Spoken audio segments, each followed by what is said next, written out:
Hey guys, welcome back. Another episode of Digital Artcast coming at you. Another interview. Adrian is away today doing his own thing, but I have the absolute pleasure of interviewing someone who I've worked on the show for a while now. His name is Tim Kaminski, and he's joining me away all the way from Los Angeles at the moment. So, hey Tim, how you doing? Good. How are you doing? Yeah, I'm doing awesome.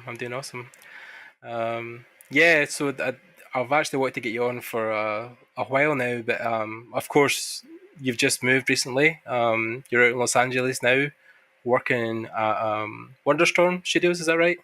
Yep. Wonderstorm.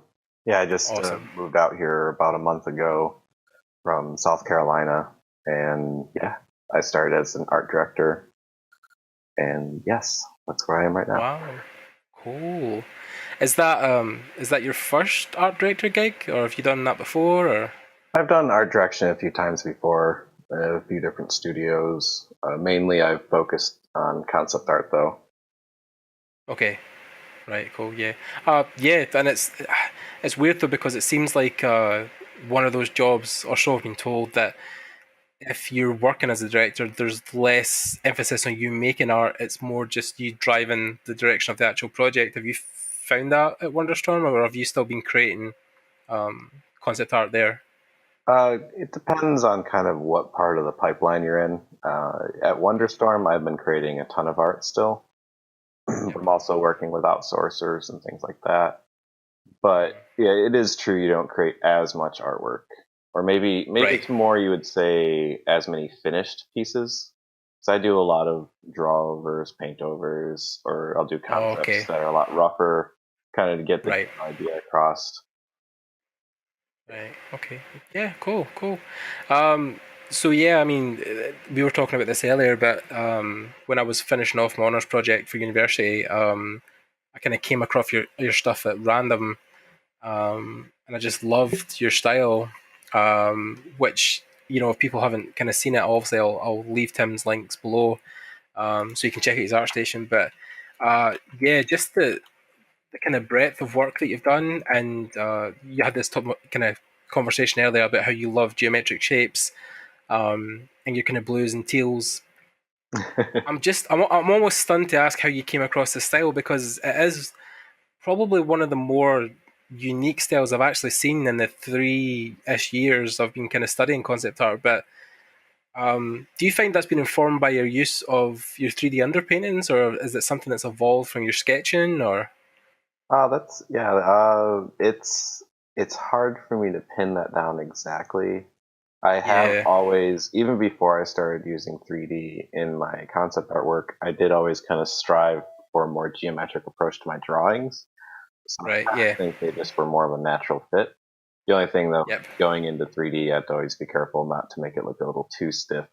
So you kind of have to pull back a little right, bit. But yeah, uh, yeah, okay, it is interesting that a lot of people note the color in my work being kind of prominent because oh yeah, as an artist, I avoided using color in my work for years. oh wow, Let's see, I was probably 20, 25 or so before I even really started yep, painting with color. I mean, I used it a little bit wow, younger and just painting on cardboard and stuff like that and coloring books. right. But when I started kind of studying art more seriously, some reason I just ended up going with graphite and charcoal and just didn't do any color work at all and didn't really do any painting either. Yeah, it's hard to. I mean, I feel that as well sometimes when you're doing pieces and you do the line work and you almost don't want to add the color because you feel it'll take away from, especially if you have such, because you have such strong line work and you feel that that's like your sketching part is enough. You don't want to color it. It almost takes away from the solid black and white line you've kind of laid out. Um, so yeah, I can totally relate. But yeah, I think like, colors is other things in learning art, like perspective, anatomy, composition. Color is its own uh, uh, thing to tackle, thing kind of hurdle, thing to overcome. It takes a lot to understand how it works well together with other colors, and how lights and darks, tones can complement pictures, and Yeah, and like you said, it's weird because your pieces are so colourful. It's almost impossible to think of you not using colour. Yeah, it's funny that I'll be honest, I was afraid of kind of just going into that because there was so much I didn't understand about it. And like I wasn't Yeah, just doing line work, my work at that point was focused more on like hyper realistic graphite drawings or charcoal drawings. yeah, I can kind of see even at the bottom of your art station the kind of Inktober stuff you were doing, or before that the sketches you were doing that were pure black and white. Same with the thumbnails. Yeah, yeah. Yeah, that's interesting. So what was the catalyst that made you move to 3D? I noticed that the first thing that is I can see that's colour in your art station is some of the 3D props you done, the Golem, the Potions desk, the Star Wars bedroom. Was 3D what helped you move into colour, or was it something else? No, no, that was this. The portfolio on my art station isn't really chronological in that sense. Right. Those the Yeah. Inktober is almost actually more harkening back to my just using black and white stuff. The catalyst. Let's see. I'm trying to remember.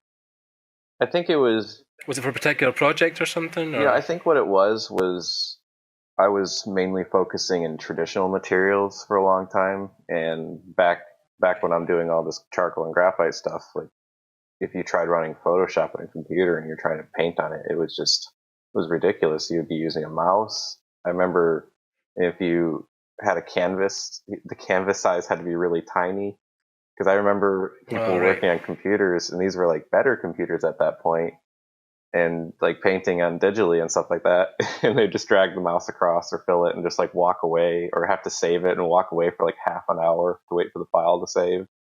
And it Oh was right. just like Okay. a lot of it didn't look like a fun time using Photoshop Right. to paint or just painting Yeah. digitally at that point. But I think it was just I didn't I think I was just maybe afraid of mixing colors and stuff like that, and I didn't really hadn't studied it at all. And it was just a very a Right. looming thing to learn that I just was afraid of learning because it's just so much to take on.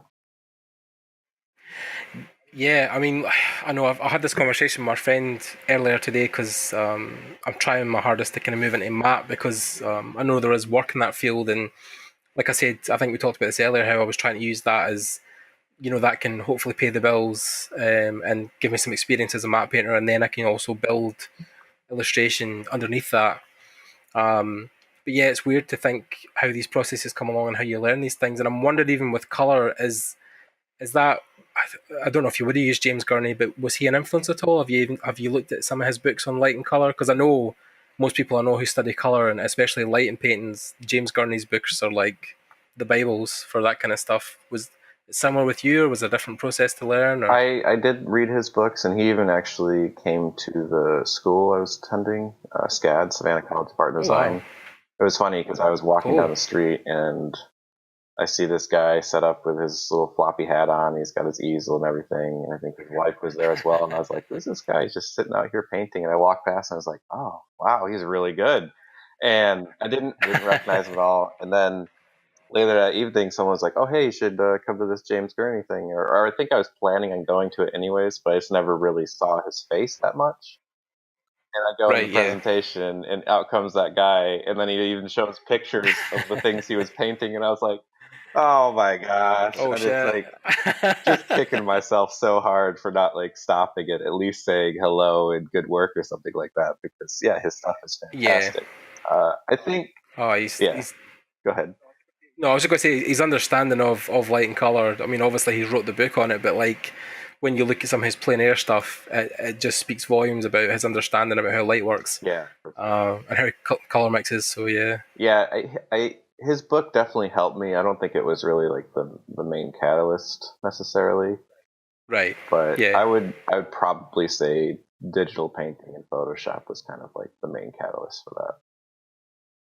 yeah. So I mean, I take it. I mean, you said you went to school for it, but were a lot of the things you were learning concept wise was that more self taught, or did you have a lot of instruction at school, or Uh, it was always I've always been doing all the classes I always took were focused on illustration, and I always right? wanted to Yeah, do it digitally. but almost all my Hmm. professors always, at least in undergrad, they would just push back on that so hard. They didn't want me to use uh, computers at all. They didn't want me. They wanted me to do everything traditionally, and it was just like this constant Yeah. struggle and fight with my professor, just to be like, I want to do digital, and Oh, yeah, sucks, man. it's fine. I think it probably actually helped me because it just fueled the fire. I was just like, I'm gonna use it anyways, type thing. Even though I was like a No, it's mouse to paint with and things like that. So, oh god, yeah. No, it was the same with our university because I just finished my honours degree, and yeah, like a lot of universities are very out of touch with how the industry works. And don't get me wrong, I think having a strong illustration base, and I think obviously starting in traditional media is very important. But yeah, if you want to work in the job you're working in, you know yourself, you need to. If you're not using it doesn't have to be Photoshop. It could be Procreate. It could be anything. yeah. It could be a Sketchbook Pro or something. But like you need to take that digital leap because that's the way everything is processed now is through computers. So um, yeah, it's almost hindering your students if you're not encouraging some form of that in your class. So you were sneaking off at night, like on Photoshop drawing stuff, and then not showing anybody, keeping it all Oh, hidden actually, from your I would lecturers. still Then, show it. good for Yeah, you. Then, I good. would still, I'd do my main projects digitally. Yeah, yeah, and be like, hey, look what I done. Looks awesome, right? It's Yeah, digital. exactly.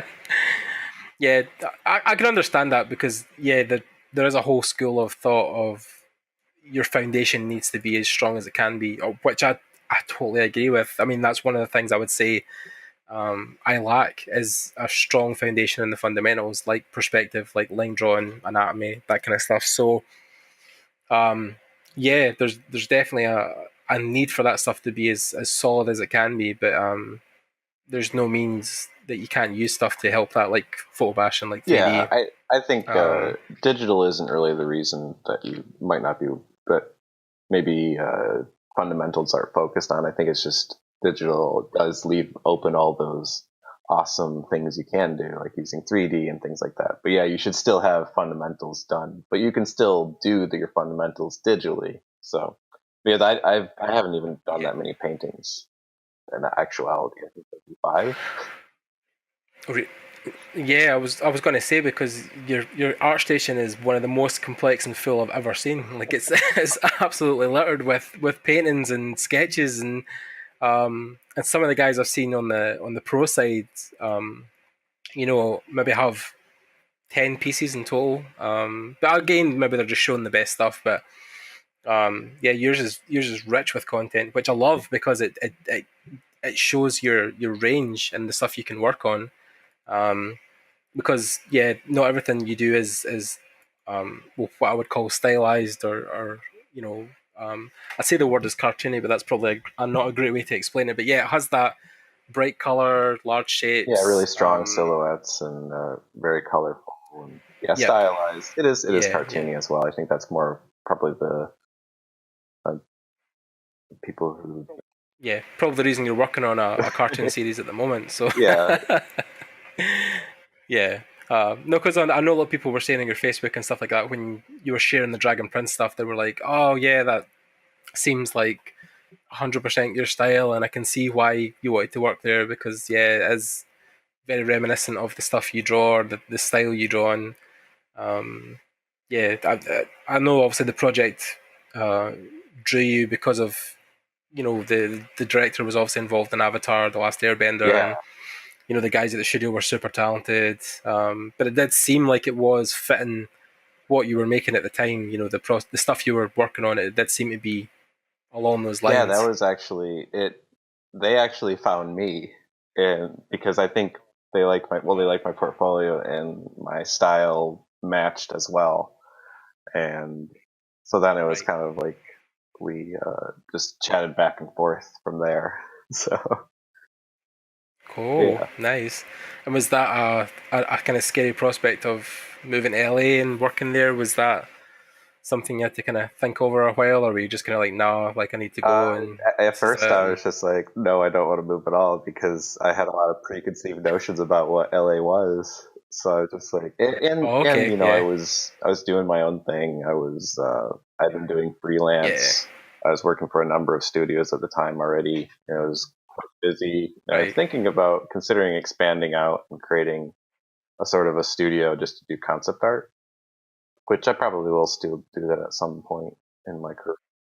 Yeah, But yeah, yeah, be interesting. uh, Yeah, so I was doing all that, and I was working like crazy, and then they contacted me out of the blue, and I was like, oh. And at first, I didn't consider it too much just because the moving prospect. yeah, of course. But then I started. And well, I was going to say as well because you have a girlfriend as well, so that would probably mean that she would be involved in that process as well Yeah, to move that with was you. part of it So, too. You know, I talked to her about moving, but she was more excited off to start with first because she actually grew up originally in LA until she was around oh 9 or wow, so, and then moved to South Carolina cool. with her family. So it was more like Yeah, oh, returning to that's LA awesome. for her in a way. Ah, okay, right, yeah. No, that I mean that kind of make it a lot easier, I'd imagine, on you because that maybe is, you know, a worry that you would have if you have a partner and you're having to move because then you're not just uprooting your life, you're kind of uprooting somebody else's. But then if she was on board already, then it almost helped you straight away make a better decision that, oh well, it's going to be less hassle, so sure, let's Excuse do me. it. So how has LA been since you've been working there? I take it you found it. Have your preconceived notions of it been the same that you thought they'd be, or has it Oh been well, better? Or so basically what happened was they talked to me, and I talked to some of the people at studio. It was mainly I think Justin Richmond, Robert Cogburn, and a few others, and we just really hit it off. Like every phone interview or conversation was 45 minutes to an hour long, just kind of having a conversation excitedly, passionately about oh, games nice. and art and shows and story and whatnot. so so it's kind of one of Wow, those things cool. where I was just like, yeah, this feels like a natural fit to start already.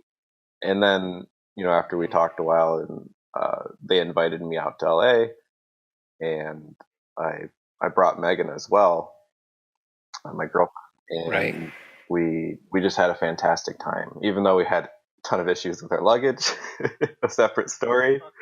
But even with that, we had a God. fantastic time. Everyone at Wonderstorm welcomed me just like amazingly. It was I I've never had such amazing interviews. It just felt like a big group of friends. And I remember coming Oh, home wow. to Charleston, South Carolina, where I was living at the time, and just being like, I missed them. So I was at that point, like it was less them like contacting with me now. I was like so excited to be part of the team and just waiting to hear back from them. And they got back to me right away too, so it was didn't have to wait that long. Yeah, but Fantastic. our Yeah. I mean, experience in LA was also fantastic. We went and just explored the city. We went to what's it, Kat Von D's tattoo shop. Was it called High Voltage? LA Ink. Ellie Inc. Oh Is no, it she's of course. LA Ink's a Yeah, show? because I don't know if it's. Yeah, but I don't know if it, yeah, I can't remember what the actual shop's called. But yeah, I know what you're talking about. That's Yeah. what it's called. But anyways, we went there. And did you get? Did you? I didn't get a tattoo, but Yeah. Megan did. Did you, And the tattoo artist, I oh just named yeah, of course. Adrian. He was super nice, and he was going to charge for like a smaller tattoo. Well, he did charge for a smaller tattoo, but gave her like the bigger size that she had wanted because we showed up super late. But yeah, it was Oh, an cool. amazing experience. Everyone was really nice outside the studio and inside the studio. So it was yeah, all my preconceived notions of I don't know. I guess I was just thinking earthquakes or something. I don't know. I had this, whatever I Yeah. saw or Yeah. whatever when No. I was younger. I think I grew up in the '90s, seeing a lot of stuff Yeah. happening in LA that didn't look too fun. Yeah, I could imagine. No. I was going to say just quickly as well, which might sound funny, but did you have the conversation with the tattoo artist that you were also Oh an yeah, I artist? did. Yeah, Because I was talking.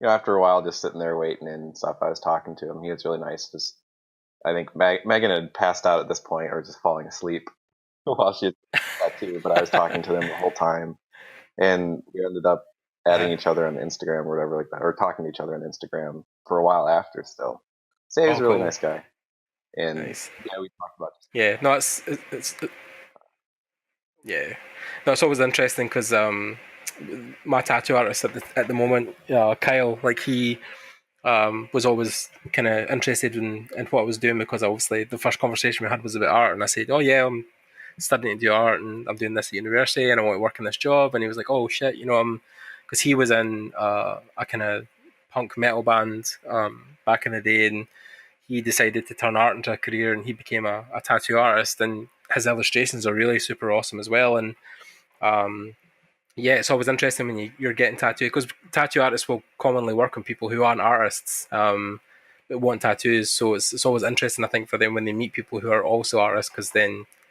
yeah, it's a conversation you can have that's out with the normal Yeah, usual for sure. stuff. I So would imagine most of their yeah, clients are probably not artists, and it's more rare to get artists, but maybe not. I'm yeah, not sure. Yeah, no, it's definitely not non artists a lot yeah, of the that's what I time. So imagined. But yeah, yeah, you could tell. I could tell when he was working on the tattoo that, I don't know, when you watch an artist paint and draw, sometimes they certain facial expressions that they make, you could tell they're just really focused and passionate and just like in the zone almost. I know I do it when I'll be drawing. Sometimes I'll just like curve my lip a little bit or something, and I could just tell that he was really focused on it. I was like, yeah, you could tell he's really good at this. And I mean, imagine the thousands and thousands of yeah. tattoos. The most Yeah, the most hilarious things are always when you watch people on Twitch painting and they do the whole thing where they turn their head constantly. Their head's like almost Oh horizontal when yeah, they're yeah. trying to figure out I'm thinking like about line it. work Yeah, or yeah, for sure. yeah, happens so much. Always funny to watch. And then you comment obviously and people are like, "Am I doing that?" Oh shit! So, um, yeah. So you're working on Dragon Prince, and that's due out in September on Netflix. Um, so what was kind of your build up to moving out to Wonderstorm? What had been your previous kind of things you've been working on? I know obviously Clash Royale had been doing some stuff. You'd done some card art. Was it a mixed bag of things, or have you always kind of worked in illustration? Even though I had studied illustration as my main focus, I had always illustration was just that was the path I wanted to use to do concept art because Yep. I wanted my concept art to be really crafted and I guess generated completely from my mind. I didn't want to do too much photo bashing and things like that. And if I did do photo bashing, I'd use it limitedly in clouds and things like that. Uh, but Right. Okay. oh, Yeah. I sort of went off topic. I was. So, anyways, what I was going to say is most of the work I was doing was concept art. A lot of it sort of went either way from video games to animation, which I guess would be kind of biz dev. With the Clash Royale stuff, I was doing Yep. background for Yeah. animations, and that was a blast. I loved working on those. I did a few different projects with them, and the last one I actually worked with another artist that has a similar style to me. Uh, his name is CG or well Surreal. I forget his last name now. I'll have to pull it up. We can probably have links, Okay. right? Yeah, Yeah. Of course. Yeah. yeah. Show notes. We'll put some show notes in there for because I feel bad forgetting people's names. Yeah. But yeah, anyway. So I mean, yeah. So you were doing concept art earlier on, and then did you feel that they were going to good testing grounds for the Wonderstorm stuff, or have you kind of worked at that level from university, or was your first job like really hard and then you kind of learned a lot on it, or I mean, kind of take us back to past university, Oh, like how okay, you yeah, kind of started. Where was your yeah. first kind of kicking off point? Going off the Wonderstone, was it harder, or what kind of work was I doing before then? It was pretty much all over the place with a strange focus, I guess you could Mm. say. It was, I have like Mm-hmm. tons of 3D work, and I do work in Unity, which is an engine used for making games. And I've even Yep. built a number of my own games. They're not released or finished necessarily, but they've all been started. And I had a game Oh. called Shattered that I was working on for a number, actually for I think it was 6 months I worked on it, and some personal stuff happened. I stopped working on it, and the person I was working with also Mm. moved away, so we couldn't work on it as well. But anyways, that was a 2D Yep. pixel art project that I was doing in Unity, and my Cool. friend Garrett Brown was doing all the programming, and we were working together on game design, and I was doing all the art, and some artists were helping little bits here with animation, things like that for the character. But that was, I think that's kind of where I got the broadest focus or the broadest amount of skills as an artist because I was doing pixel art, I was thinking about animation, I was thinking about effects, I was thinking about gameplay, I was thinking about story. Like the whole thing I had to be thinking about it all the time. So it was kind of like an art direction role, but also doing the implementation in Unity. So I was learning the entire pipeline, though it was 2D. And around at the time, I was working at Kiz Studios, which they do mobile games, and I don't know if they're still. They shut down as well. They had a massive layoff, is why I don't work there, or what happened those years ago. But anyways, I was working there, and it just wasn't that challenging of a studio. I just felt like I would always didn't have that much of a challenge while I was working there, so I wanted to do some side projects. So that's how I started the side project Shattered, Right.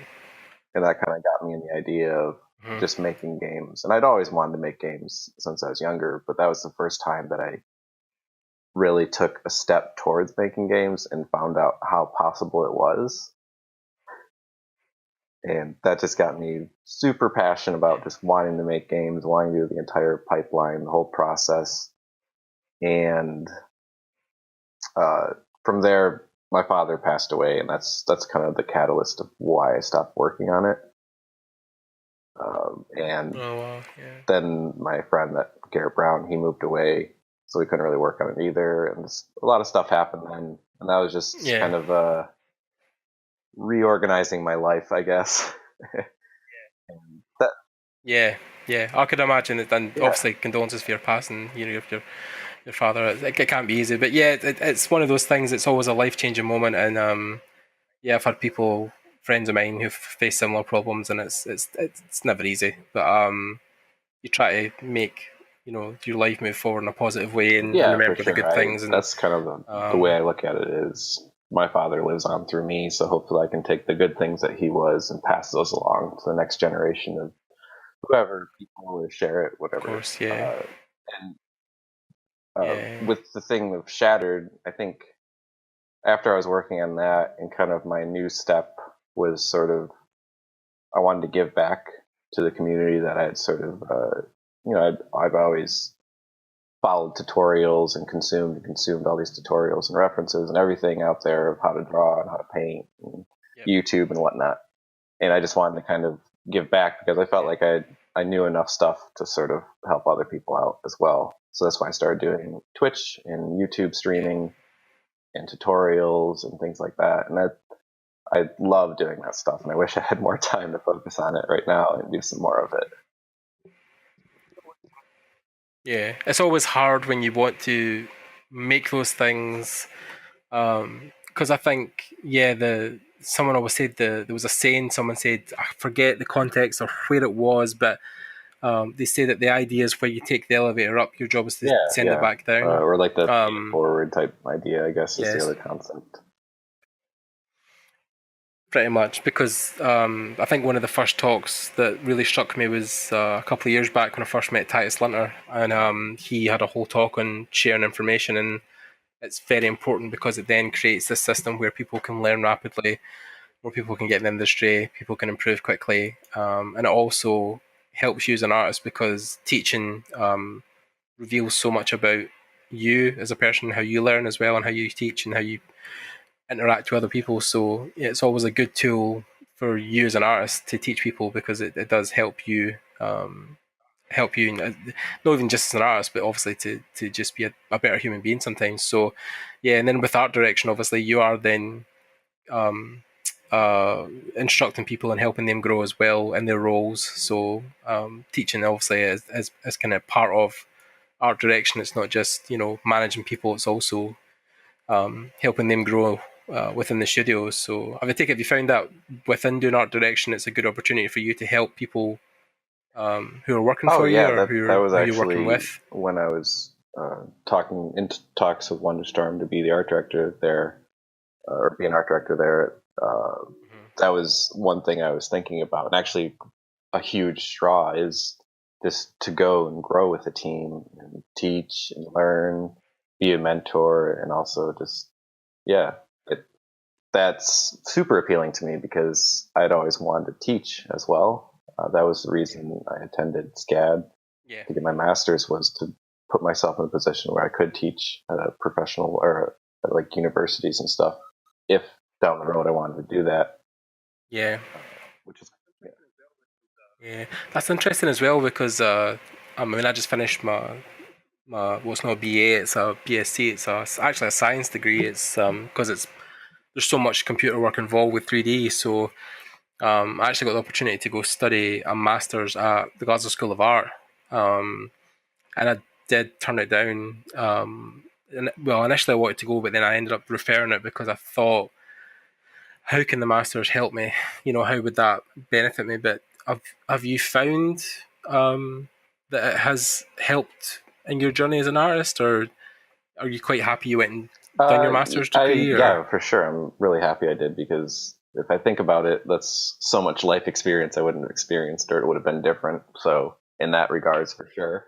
But also, wow, it's very expensive, so in that regards, not so much. But uh, I don't yeah, regret it, yeah, because I met a lot of great people. I learned a lot, even though I sort of think a lot of it was more not necessarily self-taught, but most of my I'll say there was like one or two professors there that taught almost everything that I know from them, or just the rest was from other students, or just kind of seeking out stuff and just pushing myself as hard as I could and being really passionate about it. yeah. Was your master's in illustration or Yeah, art? Was it it an was a art-based master's master's in degree? illustration. So which I undergrad in illustration. Oh I wow. guess in my mind I was like, oh, so if you get a master's, it should just be added on top of what you already have. But I later learned that a lot of people just do completely different master's programs, which in hindsight makes sense. But for me, I really wanted to keep pushing that side of things. Even though later I ended up shifting to 3D and Yeah, I think that's game design and whatnot more so. But that was always part of the right. Yeah, because the masters I was looking at the time was um, virtual reality and serious gaming. So it was actually using games as a way to help people with learning disabilities or some form of that. Like some games that would be tailored towards people with autism or some kind of inherent learning difficulty, dyslexia, some stuff like that. So it was taking those tools, those game tools or those VR tools, and finding a way for that to help people in those situations. So although it seemed like a really interesting masters, it wasn't specifically what I was wanting to study. So I think that's more why I wasn't 100% wanting to do it. But yeah, if you got to study illustration, then that would have been a great opportunity for you to, like you say, reinforce yeah. that skill. I'm wondering if they do Really, I just illustration wanted, masters like, my across main there. thing was like, I want more fundamentals. I wanted to just be really good at drawing. Was kind of that was the other reason I was like, okay, I'll go to masters and just continue illustration, so I can just get even better at drawing. Even though while I was there, I ended up kind of shifting into 3D Yeah, significantly.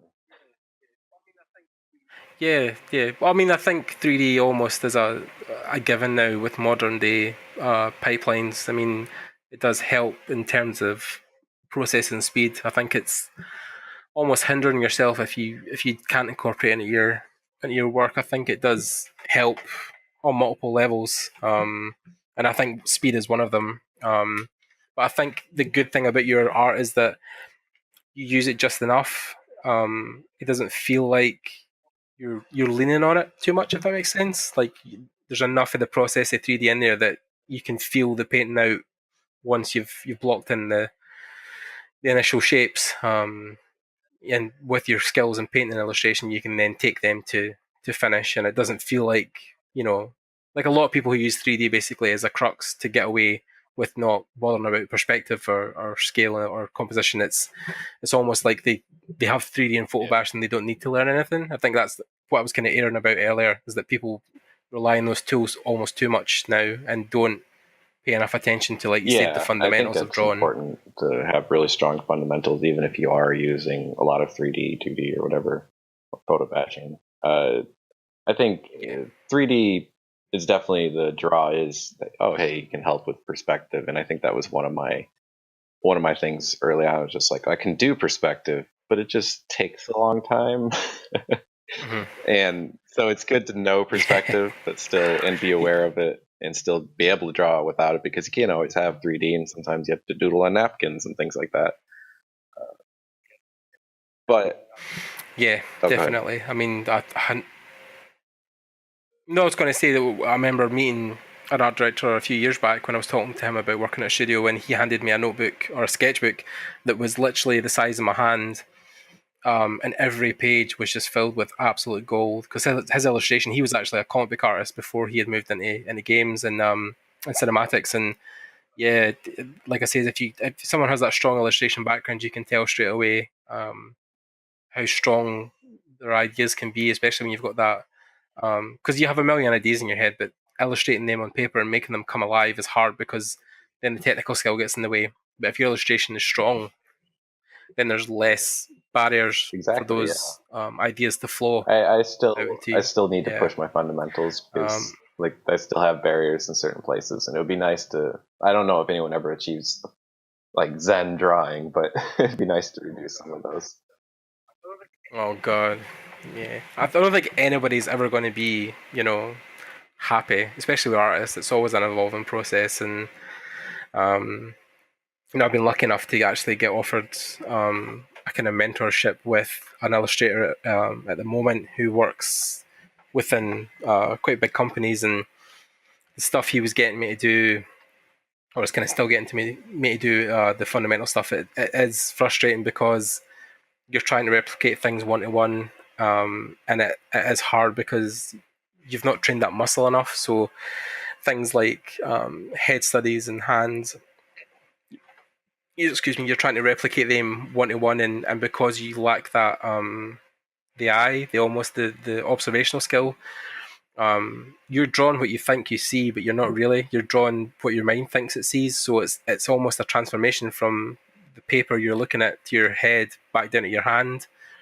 And I think that's something that takes a long time, is that observational skill, is being able to replicate things one for one. Um, yeah, because it's an invaluable skill. You need to be able to. I mean, the one-to-one thing, sometimes people can agree or disagree that if you're doing like there was a whole talk I listened to on Jake Parker's podcast, 3 Point Perspective, and he was saying that um, actually one of the guys, Lee, who was talking, was saying that if you're doing a master study, you need to make sure that the two look identical. Like if you can tell the difference between them, then you've kind of failed. But then Jake was almost like, well, I don't know if like replicating something one for one is or should be the goal. Like I think if you get as close as you feel you can, um, because it takes obviously practice, you shouldn't be like killing yourself if like a tree's Yeah, out of place or the color's yeah. I wrong would on one of say the it's rocks. You know not. what I mean? Like it's I would disagree with yeah, saying someone saying that it's a fail if you didn't get it perfect or make it look identical, because unless that was your only goal, to replicate a painting. But I think a master study, the goal is to learn. So I feel like even if you did 50% of it and you learned like a little bit, you still win. I would say, yeah, master studies for sure. yeah, Let's yeah, all win. yeah. Yeah, because I done a thing. I don't know if I ever showed you this, but on March Station, I done a kind of 30-day challenge where I did a Hearthstone card study, like an illustration study every day for like a month. So I took a painting from one of the Hearthstone cards, and I tried to replicate it one for one, and I managed to pump out I think 30 paintings. And yeah, I felt they were helping me in terms of learning the overall process and seeing how colours work together and how line art could inform different shapes. But I kind of gave up after a month because I think I made it so intense. Um, it was almost a burnout waiting to happen because, yeah, when I was trying to learn certain things, I was always in the back of my mind that, oh shit, I need to do a 3 hour study of a Hearthstone card today, make sure it's out by tonight. Because, yeah, I was trying to get them out like Yeah, every single those day. daily challenges are Um, always quite and yeah, that difficult. was, I remember like doing 3D. I could do 3D before, or I've been able to do 3D for quite a while, but I wasn't able to do 3D that was game ready 3D. So it's like textured and UV'd and all that stuff. all right, yeah. So I started Yeah. I don't know if some other people said they had also started it, but never really caught up. The 3D December, so it was a 3D model every day, and I think how Oh many days shit. did I do? I Yeah. did quite a few days. Let's see what I got here. I think I made it to, what was it? Maybe 24. I think I did 24 days. Oh no, I did 25 days. But that Right. was Okay. a great learning experience, and that was, I was doing that after, like, I'd get out of work, and I think I streamed most of them. And Yeah, I can see them on your portfolio. But then I think that's, I mean, I've never had Jake on, and my goal is to have him on this year before October hits again. But he talked about October was built, and the reason he started it was because he wanted people to be doing something every day. And that was the idea, is that you, the October is to make you draw every single day, because he feels that most professional artists aren't really doing that. You know, they'll draw once or twice a week, or students will draw once or twice a week and think it's enough. But he's like, even if it's for half an hour, you need to be making sure that every single day you're doing something, like some form of sketching or drawing or painting or modeling, or the one daily task that makes sure that you're filling that creative box. And yeah, I'm definitely guilty of it. Going 2 or 3 days without doing anything, especially at the weekend. Um, yeah, that's the hard bit, I think. Right, is keeping it consistent. That's the challenge. that's, Do you yeah, feel that's that as definitely a well, or challenge as like a professional artist, and just as an artist in general, you should be doing art every day, all the time, for sure. Uh, I do find that challenging, and I've done yeah, Inktober's and 3 Decembers and all that stuff, and it's great for like that month that you do it and everything like that. But the problem is, yeah, you don't continue doing it, which I I have bursts yeah. where I can, paint every day, draw every day, but I think it's just I'm working every day doing art all day long, so a lot of times I'll come home and just, not do any art for a little bit. But I do feel like I'm being Yeah, creatively yeah. fulfilled at work though, so Yeah, I was going to say, because obviously your job is art based and creative based, so it's different for you, because then you're spending 8 hours a day working like that. So you're filling that niche. But I think it's almost, it probably is more for students. But then, yeah, I do feel there is students I've known who want to be illustrators or want to be yeah. concept artists, and they aren't drawing every day, or do, the bare minimum, and feel like, well, that's enough, that will get me work. But you and I know the reality is that Yeah. you need to be working your butt off to I'm make by no sure way that saying that you're I noticed. should And not be doing work every day when I come home and everything, because I should be. But like right now, I think I'm just kind of no, of taking it course not. easy because Yeah, of yeah, the yeah. move and everything like that. Even though I should be unpacked and stuff, I'm still not. Of course. But Yeah, yeah, yeah. But then you're doing the 8 hours a day. You're working in the studio from from whenever to whenever. So you are doing something creative. Like you said, if it's not initially the finished pieces, you are doing paint overs or sketches or stuff like that. So you are doing enough during the day that when you come home at night, you can rest. But yeah, there is students I know who will come home, or came home from university for my class, would jump on yeah, I Xbox or remember I was PlayStation, guilty and of that too. Like I remember my professors yeah, being like, "Oh, get a that can. draw every day and draw all the time," and I tried to, but a lot of days I'd miss it. Yeah, I think it's also making it fun as well, because you can definitely tell with the pieces you've done in your art station that you can always tell you're having fun. It's always something you wanted to create and worlds that you envisioned. The Forgotten Future stuff is the kind of whole reason I was doing part of my stuff, as well as that was the stuff that was inspiring me, and you could tell from start to finish it was something Yeah, you had a kind of passion to sure. draw or something to create. And yeah, I Yeah, think that's the once you leave thing. uni, Like you have that. So about yeah, drawing every day, painting every day, it does. The more you paint, the more you draw, the more you're breaking down those barriers, those limitations, and the more you're opening up your mind and you're becoming more passionate about your work, and it feeds the fires and makes you want to paint and draw and create more too. So yep, it's one of those things. It's just kind of hard to get past yeah, the lazy part of your mind or whatever sometimes. Procrastination. yeah, definitely. I think it's Yeah, 100%. I think also it's part of that way that when you learn initially, you're limited because the fundamentals lack. So if you're drawing something, your perspective's off, or your scale or your anatomy's really shit, then it does almost put you off because you're like, I'm terrible, I don't want to do it. But if you get past the boring part, I say boring part, the essential part, but people can find it dry, where you're learning base anatomy, you're learning perspective, you're learning line work and shading. Once that barrier has passed, then sure you can have fun with it, but the initial step Yeah, can it be can. There's frustrating also for a lot of people. there's sort of like the artist eye where you can recognize issues, and then there's the ability to draw that, like the hand-eye coordination, the memory, and the shapes knowledge, and everything like that.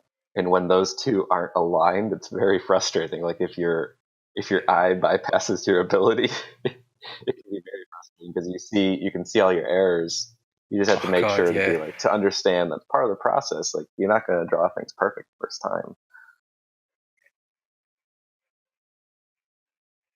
yeah, yeah, and that's the thing is another again Jake Parker again, but he done the whole talk about finished not perfect and how 1,000 finished pieces are better than 3 pieces you finished that were super, on the money or were rendered to a high standard. Is like it's about the volume of work. It is in that case, especially when you're first learning, it is quantity over quality. Like you want to be pumping out multiple iterations of stuff and making sure that you're putting the hours in before Oh yeah, for sure. you focus on A detail. If lot that of makes sense. artists they fall into Especially the when I, trap of just yeah, wanting to make 100%. finished work, and that's really frustrating too because you're expecting to make finished work when you don't have your Yeah, fundamentals down. But it's also like you're saying, it's kind of dry to do fundamentals sometimes, or some people yeah. can consider it that. And you're like, oh, I want these finished pieces, I want that, but that's not what's important. It's the fundamentals that's important. Yeah, definitely. And I was just going to kind of close out of this, but um, I had a conversation with someone recently at an event where we talked about ArtStation in general and how when you open it, or somebody had said, oh, when you open ArtStation every time, there's so many beautiful paintings. But one of our friends said, oh yeah, there are so many beautiful paintings, but you feel the design aspect of it is going down. There's beautiful landscapes and so many cool colors, but the functional forms and the practical stuff is being left behind. There's no turnarounds, there's no extrapoling kind of parts that are showing how these things move and function. Um, what do you feel like is lacking in the community just now, or what do you feel if you looked at a student's portfolio? Is there common things you see that people lack? Is it too much emphasis on pretty pictures? It's not necessarily something that's lacking. It's something that I see too much of, which is I see a lot of fan art in portfolios, Okay. and it fan art is really good for, I guess, seeing that someone can replicate a style. Yep. And but if it's a character artist and almost all their work is fan art, or a character designer, I don't see any character designs. They're just replicating someone else's character designs. Right. Yeah. So it is good for people to get attention to their portfolios using that, but I don't think it's the best way to get a job. Yeah. No. I Totally. see a Because I lot. was going to say, Yeah, go ahead. yeah. No, I was going to say because obviously I've seen a couple of um, Breath of the Wild stuff that you had done. I think it was the kind of first stuff I noticed. But then again, that's not your whole portfolio. That was just one or two pieces because you love Zelda, so you were paying tribute to the game.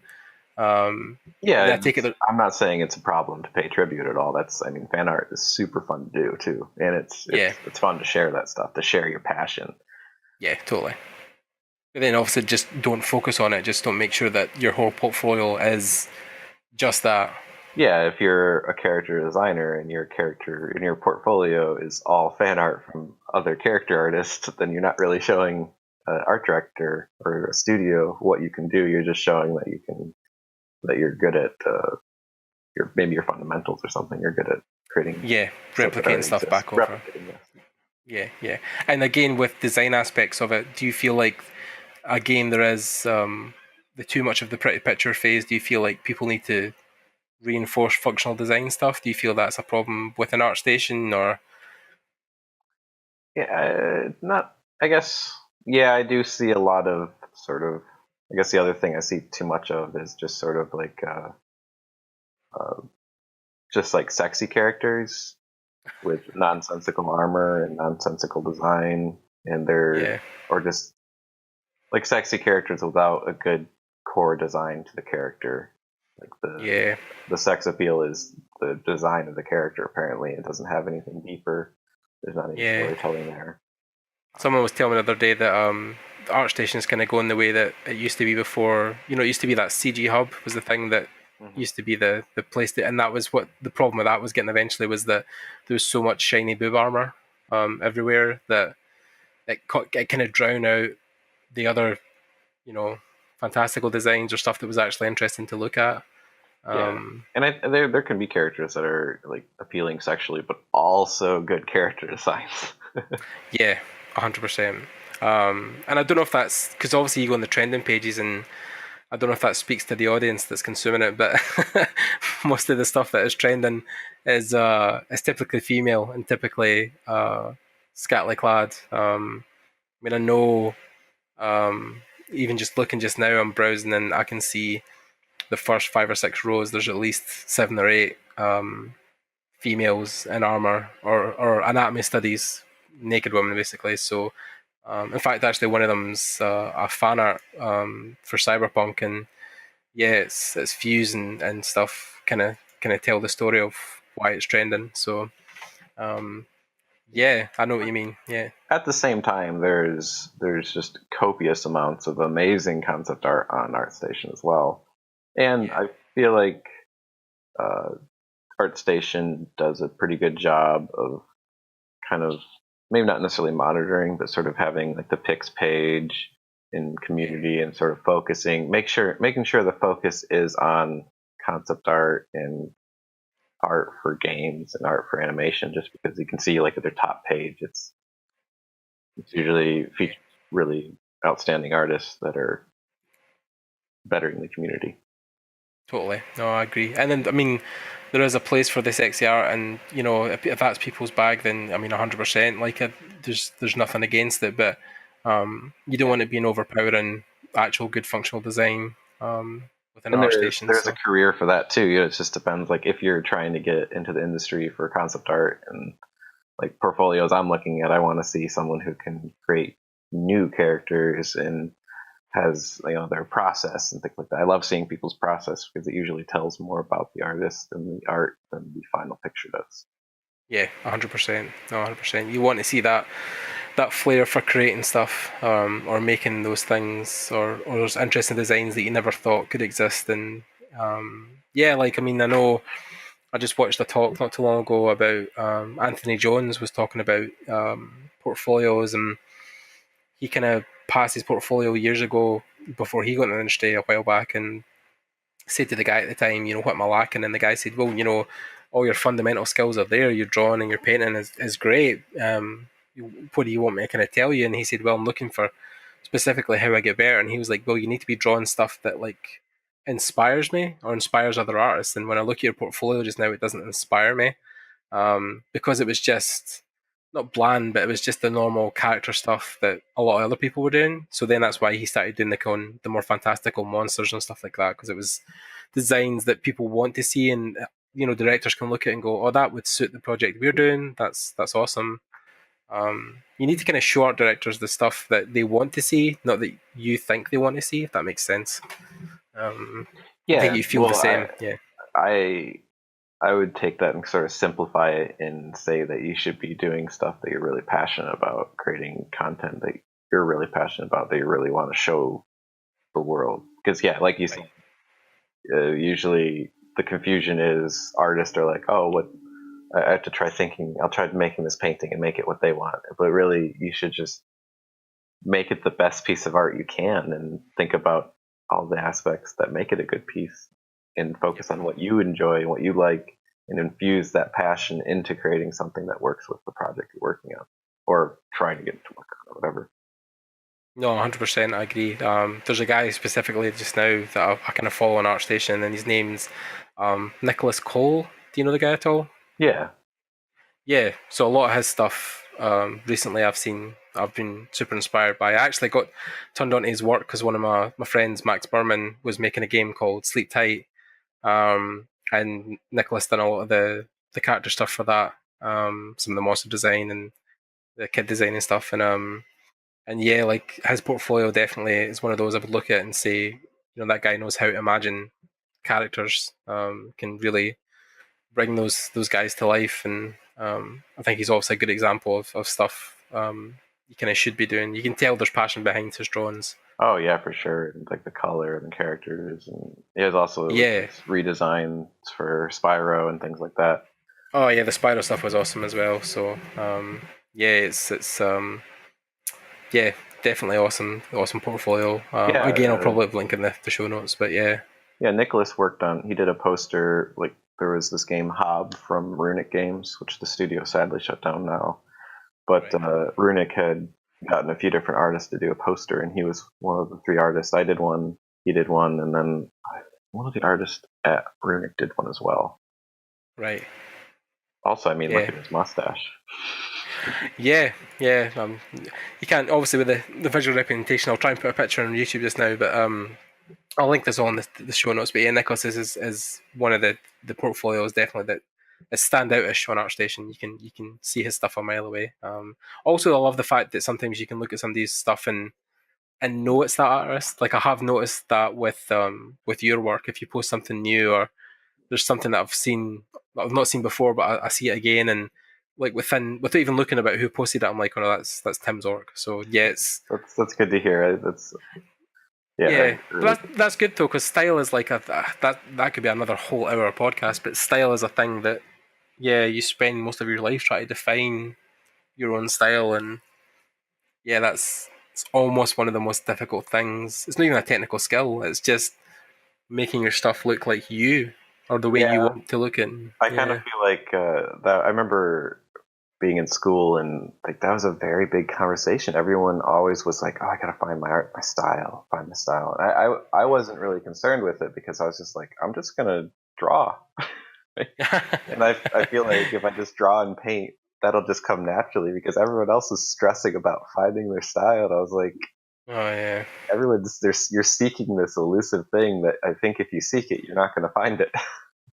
No, definitely. And I think my biggest problem I've had, illustration wise, anyways, and especially when I started thinking about the industry a couple of years back, is that I was almost trying to copy people one for one, Hmm. which is the wrong thing to do because, yeah, then you're just becoming a carbon copy of somebody else that already has that job. So, how are you going to get the job? But yeah, I would look at guys like Titus when I first interviewed him and really serious painters, a lot of the guys that worked in the division, and I'd be like, yeah, that's what I need to do to get a job. And I wasn't making the art I wanted to make. And that's almost what hindered me for all those years, is because then the imposter complex came in and you compare yourself to those guys who are already at such a high level. Um, yeah, it's almost like you're setting yourself up for failure if you're not making Yeah, your version of you. that kind of loops back into what we were talking about earlier, where you're focusing on the final piece. You're not focusing on learning the fundamentals because Yep. that's the big problem. Is like when you're starting out, you want to make a portfolio, but you don't have all the skills yet ready to do so. Yeah. But it is good to study other artists. I think doing master studies and everything, that's great. Just, as long as you post and show that you're like, oh, hey, this was inspired by, or this is a copy of, or link to Yeah. artist. Yeah, definitely. Well, yeah. So Um, that's been an interesting conversation. I would say definitely it's moved back and forward. But yeah. For those of you though who don't know or haven't noticed this in the edit, yeah, Tim's computer died about 10 minutes ago, and we had to restart. So yeah, it's been and it it's been was completely my fault because it wasn't plugged in.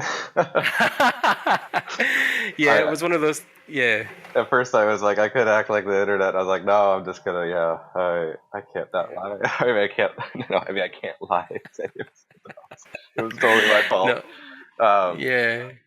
but yeah, just one thing I did want to bring up before I head out here for sure Yeah. is the Dragon Prince, which is the show that is being talked about today at Comic Con and announced, and the trailer was announced as well. And for everyone who hasn't watched it, you should definitely go watch the Dragon Prince trailer. It's super exciting, intense, like 45-second trailer, and it's gonna get you all excited. And check out the poster I did too. Yeah, I'll link it all below, including the trailer. I'll put that in as well. And yeah, it does give me an Avatar feel. It's almost like the dark, serious tone, which has the mixing of the almost anime humor kind of stuff. It makes sense. Yeah, there is a lot of serious tones within the conflict and action stuff, but then there is comedy moments that break it up in between. So yeah, it does look super interesting. And again, we talked about this earlier, and I don't know if people have noticed again, but if you haven't, but yeah, it's been written and directed by one of the key guys who worked on Avatar: The Last Airbender, which for me sold me straight away because Avatar is. I don't know if Tim knows this, but I have a tattoo of Aang on my forearm. Oh, you do? Yeah. Oh, that's awesome. That's so cool. Yeah. Yeah, there's a bunch of people that worked on Avatar on it. We've got there's also like the directors and stuff. If you go to the website, there's a whole slew of people. That would be a dream project, I think, for people who are a fan of Avatar, because that program shaped my life in so many ways. Korra as well, obviously, but the first obviously was just Aang it's just a pose of him sitting meditating with his fists together, but his tattoos are all lit up and his eyes are glowing and stuff, and there's wind symbols behind him. But it was one of the first ones I got Kyle to do actually, and it's one of my favourites because Aang's just it's pretty awesome. Like as well, the way Kyle drew him, he's in his older state when he's a bit more grown up. And he's got his kind of traditional monk robes on. But yeah, it's one of my more favourite tattoos because Avatar for me was one of the first art books I think I bought as well. Oh really? Oh, that's awesome. Yeah. So just seeing the illustrations of the cities like Ba Sing Se and stuff like that, and Aang and Appa, and like the whole story that the whole kind of series was going to take a dramatic turn to start with. It wasn't even going to be about Aang as a boy. He was going to be a cyborg, and then Appa the flying bison was actually going to be a dog who was like a companion. And they didn't even have the elements like until like the last minute. It was all kind of like within the last 2 or 3 months they decided that they should have element powers. Really? The same reason the same reason they changed Aang from a droid to a boy, because Nickelodeon were like, kids aren't going to be able to relate to a cyborg. He needs to be human. I'll have to ask Aaron about that. I didn't know all that background about it. It's in if you read through the first couple of pages of the art book, one of the directors, I think is it Brian? Brian. Yeah, he talks about or he wrote about the kind of process they went through in designing the characters and stuff like that. So so many people don't get art books and read them. Like there's so much knowledge in those things. One of my favorite recently was actually going through the Overwatch art book and just ingesting all of that. Oh, they have some really good GDC talks too about creating the world. I need to get on them. They're just the dream eventually is Blizzard. That is my eventual dream, to be working at Blizzard Games, and that's going to be a long journey, but goddamn man, it'll be fun. But they guys just rock my world. I think they make some of the best games in the world, and some of the most talented people on the planet work there. And there's a lot of talent there. Yeah, a lot. Definitely a lot. Going back to Avatar, you should check out some of the voices in the new show, The Dragon Prince. Oh, right, okay. So there's some familiar characters. Yeah. I loved I think one of my favorites was Prince Zuko, and the guy who played him was the guy who played Rufio in Hook. Mm-hmm. Yeah, like he was one of my kind of favorite voice actors at the time, which I loved also in Korra, when he came back to play like one of his descendants. But anyways.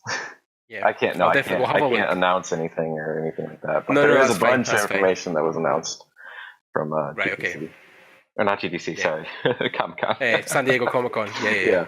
No, there's so many of them. It's the acronyms. It's all the letters, isn't it? So, Yeah. Yeah. I have. Oh, go ahead. Yeah, I was going to say I have a couple of people I know who are out at San Diego just now, selling prints and doing signings and stuff like that. Some comic book guys, some game guys. Oh, awesome. So yeah, it's always. I think it's cool that people still have that side of them where they can work in games and then write comics on the side or do awesome prints and then jump down to the conventions and meet fans and sell some stuff. Oh yeah, for sure. I have never I've never shown my art or anything or brought my art to any of those type of Wow, events. might be a plan for the future. Maybe you could take some of your Zelda inspired stuff and head Oh down to yeah, the like little Koroks or something. I do love doing all those Korok paintings. yeah. Yeah, that's always that's another conversation for another time. But I just listened to a whole hour podcast on Jake Parker again when they'd done a whole episode on fan art and like what's kind of like crossing the line and where does like fan art end and copyright begin. And I know we've had a couple of conversations around the table about who is an awesome person, Ross Tran, who does some amazing work. But I always wonder how he gets around going to the conventions and selling prints of Elsa and Korra and all the other guys. I know totally he's doing it in his style and it's his original take on the character, but yeah, I don't know how that area, which I think is quite grey, comes into effect at Comic Cons. Obviously, he's there at San Diego, he's doing it, so they must be fine with it. But yeah, I'm always wondering, especially because a lot of his premises he draws are based on Disney licenses. So yeah, I always wonder how he works around that, if you know what I mean. Yeah, it's probably just that he's not drawing them in like a negative light, so the IPs probably don't really go after him that much, and it's not. Yeah, I think he's just. no, I think there's a loophole or a kind of grey area where it's almost not discussed. But yeah, it's always interesting to think about how that works because I know Disney themselves are super protective of all their properties. So yeah, it's always interesting when people, because Ross's whole career has been built around, well, not his entire career. Obviously, he has a lot more going on because he's building his own book Nima at the moment, which is obviously awesome. But yeah, his YouTube channel especially kind of focuses usually around fan art, doing different characters, which is awesome. I mean, one of the best episodes I think he ever done was when he done the Haku and that from Spirited Away. He done a kind of a fan drawing of those, and it was awesome. But yeah, it's I don't know how he converts that into prints and then sells them at cons. It's an interesting Yeah, I don't really know too much take. about that either. I know. Yeah, I don't know. There's. I think copyright law is something about exchange of media and style. I don't know. There's a whole bunch of stuff. Yeah, and it's a I very don't complex really, issue.